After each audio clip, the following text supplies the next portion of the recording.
অনেক দূরের এক সবুজ জলাভূমিতে ছিল এক রাজ্য, ব্যাংপুর।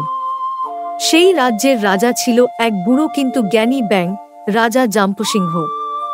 রাজ্য ছিল শান্তিতে ভরা, কিন্তু রাজার মনে ছিল এক গোপন চিন্তা, একটা পুরনো গুপ্তধনের মানচিত্র যা সে ছোটবেলায় পেয়েছিল।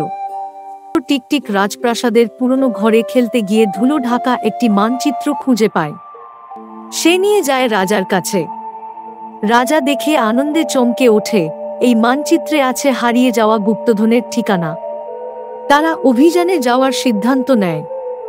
পরদিন সকালে রাজা, টিকটিক ও কয়েকজন সাহসী ব্যাং বন্ধু নৌকা চড়ে যাত্রা শুরু করে। তাদের পেরোতে হয় কুমিরে ভরা নদী, বিষাক্ত মশার জঙ্গল আর একটা পিচ্ছিল পাহাড়।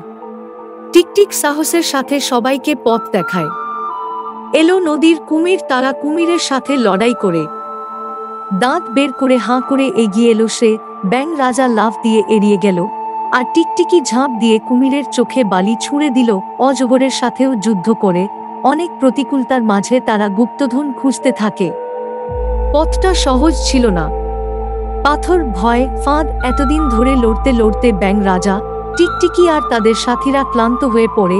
টিকটিকি বলে, এই পথে কি সত্যিই গুপ্তধন আছে? ব্যাং রাগ করে, এত পরিশ্রম করে কিছুই তো পেলাম না। কেউ কারো সাথে কথা বলে না, মুখ ভার, চোখে ক্লান্তি আর মনে বিরক্তি। তখন ব্যাং রাজা হাত তুলে বলে, চলো বন্ধুরা, আমরা আগে বিশ্রাম নিই। হয়তো ক্লান্ত শরীরেই লুকিয়ে আছে নতুন সাহস। সবাই মিলে নদীর পাশে বসে, কেউ পা ভিজায়, কেউ চোখ বন্ধ করে শোয়ে। বাতাসে পাখির গান, গাছের পাতায় মৃদু ঝিরঝির। ক্লান্তি যেন ধীরে ধীরে গলে যায় বন্ধুত্বে। অবশেষে তারা পৌঁছে এক গাছের নিচে, যেখানে মানচিত্রে ছিল চিহ্ন। মাটি খুঁড়ে পায় এক পুরনো সিন্দুক। খুলে দেখে ভেতরে আছে সোনা, রত্ন আর একটি পুরনো চিঠি। সত্য, সাহস আর বন্ধুত্বই আসল ধন। ব্যাংরা ফিরে আসে রাজ্যে। রাজা সেই ধন দিয়ে স্কুল বানায়, যেখানে সব প্রাণী পড়াশোনা করতে পারে। টিকটিক হয় সবার প্রিয় নায়ক।